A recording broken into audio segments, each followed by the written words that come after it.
Day 43. Our hope of life after death. Genesis chapter 49, verse 1 to 33. Then Jacob called for his sons and said, "Gather around so I can tell you what will happen to you in days to come. Assemble and listen, sons of Jacob, listen to your father Israel. Reuben, you are my firstborn, my might, the first sign of my strength, excelling in honor, excelling in power. Turbulent as the waters, you will no longer excel. For you went up onto your father's bed, onto my couch, and defiled it. Simeon and Levi are brothers. Their swords are weapons of violence. Let me not enter their council. Let me not join their assembly. For they have killed men in their anger, and hamstrung oxen as they pleased. Cursed be their anger so fierce, and their fury so cruel. I will scatter them in Jacob, and disperse them in Israel. Judah, your brothers will praise you. Your hand will be on the neck of your enemies. Your father's sons will bow down to you. You are a lion's cub, Judah. You return from the prey, my son. Like a lion he crouches and lies down, like a lioness, who dares to rouse him?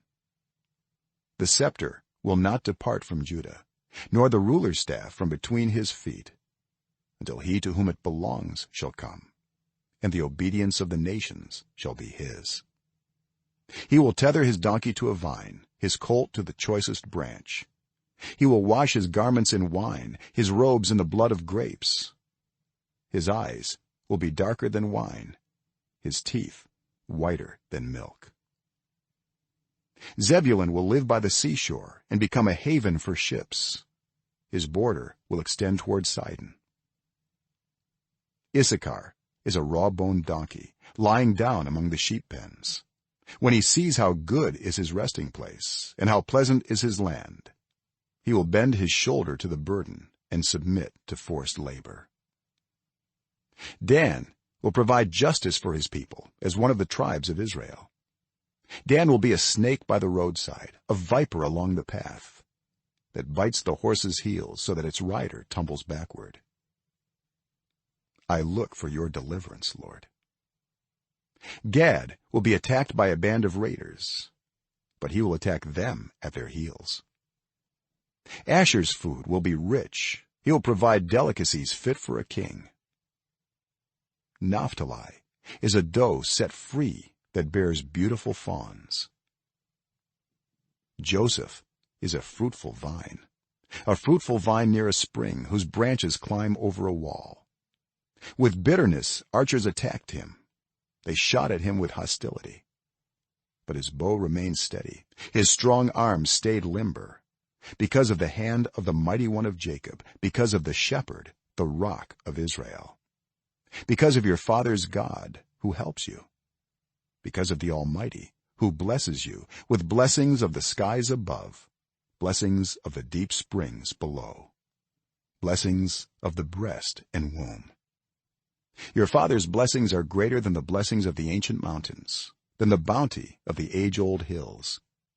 Let all these rest on the head of Joseph, on the brow of the prince among his brothers. Benjamin is a ravenous wolf. In the morning he devours the prey. In the evening he divides the plunder. All these are the 12 tribes of Israel. And this is what their father said to them when he blessed them, giving each the blessing appropriate to him. Then he gave them these instructions: I am about to be gathered to my people. Bury me with my fathers in the cave in the field of Ephron the Hittite, the cave in the field of Machpelah near Mamre in Canaan, which Abraham bought along with the field as a burial place from Ephron the Hittite. There Abraham and his wife Sarah were buried. There Isaac and his wife Rebekah were buried, and there I buried Leah. The field and the cave in it were bought from the Hittites. When Jacob had finished giving instructions to his sons, he drew his feet up into the bed, breathed his last, and was gathered to his people. Revelation chapter 20, verse 1 to 15. And I saw an angel coming down out of heaven, having the key to the abyss and holding in his hand a great chain. He seized the dragon, that ancient serpent who is the devil or Satan, and bound him for 1,000 years. He threw him into the abyss and locked and sealed it over him, to keep him from deceiving the nations any more until the 1,000 years were ended. After that he must be set free for a short time. I saw thrones on which were seated those who had been given authority to judge, and I saw the souls of those who had been beheaded because of their testimony about Jesus and because of the word of God. They had not worshipped the beast or its image, and had not received its mark on their foreheads or their hands. They came to life and reigned with Christ 1,000 years. The rest of the dead did not come to life until the 1,000 years were ended. This is the first resurrection. Blessed and holy are those who share in the first resurrection. The second death has no power over them, but they will be priests of God and of Christ and will reign with him for 1,000 years.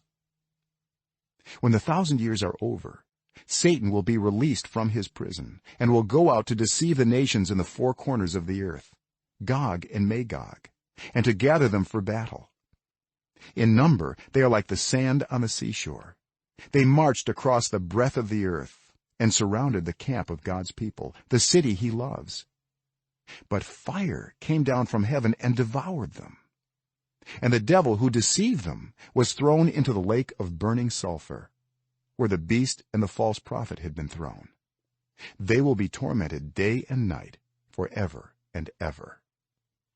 Then I saw a great white throne, and him who was seated on it.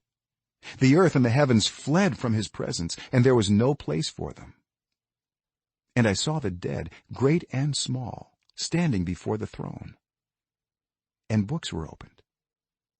Another book was opened, which is the book of life. The dead were judged according to what they had done, as recorded in the books.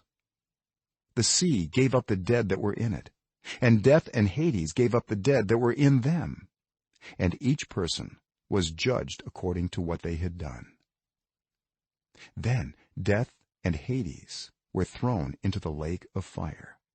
The lake of fire is the second death. Anyone whose name was not found written in the book of life was thrown into the lake of fire. Job chapter 19, verse 13 to 27. He has alienated my family from me. My acquaintances are completely estranged from me. My relatives have gone away. My closest friends have forgotten me. My guests and my female servants count me a foreigner. They look on me as on a stranger. I summon my servant, but he does not answer, though I beg him with my own mouth. My breath is offensive to my wife. I am loathsome to my own family. Even the little boys scorn me. When I appear, they ridicule me. All my intimate friends detest me. Those I love have turned against me. I am nothing but skin and bones. I have escaped only by the skin of my teeth. Have pity on me, my friends. Have pity, for the hand of God has struck me. Why do you pursue me as God does? Will you never get enough of my flesh? Oh, that my words were recorded, that they were written on a scroll, that they were inscribed with an iron tool on lead, or engraved in rock forever. I know that my Redeemer lives, and that in the end he will stand on the earth.